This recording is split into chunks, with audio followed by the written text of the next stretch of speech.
Hvernig finnum við hluta í prósentum? Það að segja, hvernig finn ég 10%, 51%, 3%, 5%? Bara einhverja prósentölu af einhverju öðru. Jú, þá þarf ég að skilja hvað prósent er. Prósent er af 100. 10% þýðir 10 af 100 af þessu. Þannig að það eru tvær leiðir til að gera þetta.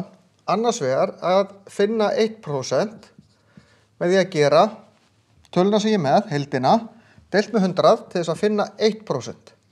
Og þetta er 0,3. Þá er 1% af 30 0,3. Ég er með 10%, þá ger ég 0,3 sinnum 10. 10% af 30 eru 3. Önnur aðferð, svolítið sama aðferðin, er átt að sjá, já, hvað er yfir mörg 10% í 100%? Ég er með 10 svoleiðis, þá get ég bara deilt með 10 hérna, af því ég geri 100 deilt í 10 til þess að fá 10. Þá get ég sagt 30 deilt í 10, það er 3. Það fær sömu niðurstöðu.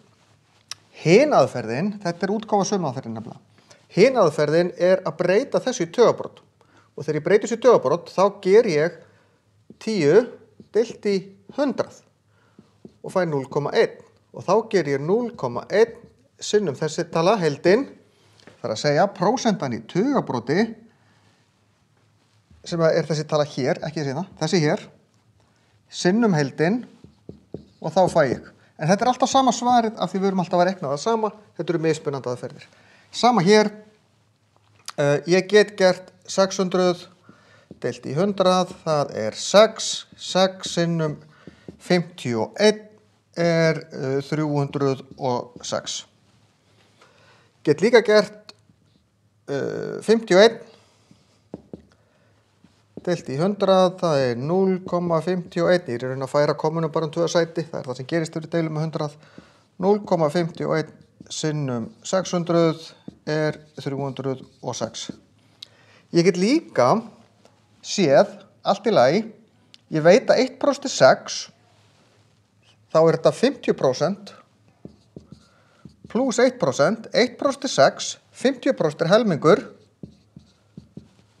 það gefur mig líka 306. Það er alveg sama hvaða leið ég nota og meðan ég átta mig á því hvað ég er að gera, hvað er ég að finna og er ég á leiðinni að finna og enda ég á réttum stað.